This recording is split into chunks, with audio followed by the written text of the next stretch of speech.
కొత్త మద్యం policy belt షాపుల నిర్వహణపై అసెంబ్లీలో వాడివేడి చర్చ జరిగింది. మంత్రి శ్రీధర్ బాబు, మాజీ మంత్రి వేముల మధ్య వాగ్వాదం చోటు చేసుకుంది. కొత్త మద్యం పాలసీని వెంటనే విత్డ్రా చేసుకోవాలని వేముల అన్నారు. వేములకు మంత్రి శ్రీధర్ బాబు కౌంటర్ ఇచ్చారు. బీఆర్ఎస్ సహాయంలోని అడ్డగోలుగా ఇష్టానుసారంగా మద్యం అమ్మకాలు జరిపారని ఫైర్ అయ్యారు.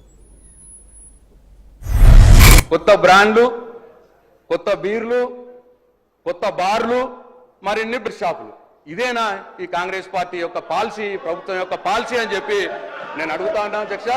తీవ్రంగా వ్యతిరేకిస్తున్నాం. ఈ ఆదాయం పెంచే మార్గం పెట్టుకోవడం అనేది మేము తీవ్రంగా వ్యతిరేకిస్తున్నాం.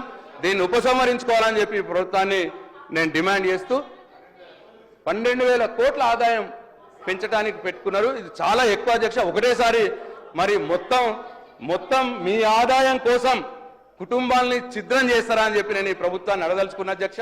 బెల్ట్ షాపులకు సంబంధించి స్పష్టంగా కూడా మా వైఖరి, బెల్ట్ షాపులను ఎంకరేజ్ చేయం. ఆదాయం పెంచడానికి కేవలం రేట్లు పెంచడానికో లేకుంటే బెల్ట్ షాపులు పెంచడం కాదు అధ్యక్ష. లీకేజెస్ ఏదైనా డిపార్ట్మెంట్లో ఉంటే దాన్ని అరికట్టే కార్యక్రమం చేస్తామని చెప్పడానికే మేము ఆదాయం పెంచుతామని చెప్పాం. ఆ విధమైన లీకేజెస్ ఉండే వారి ప్రభుత్వ హయాంలో ఈరోజు చౌక ధరలకు సంబంధించిన షాపులలో కూడా అమ్ముకునే అవకాశం ఇచ్చిన అధ్యక్ష వారు అనేక సందర్భాల్లో వారు పట్టుబడ్డారు అధ్యక్ష. ఈరోజు వారు మాట్లాడతారంటే దయ్యాలు వేదాలు వలికినట్టున్నాయి అధ్యక్ష. ఈరోజు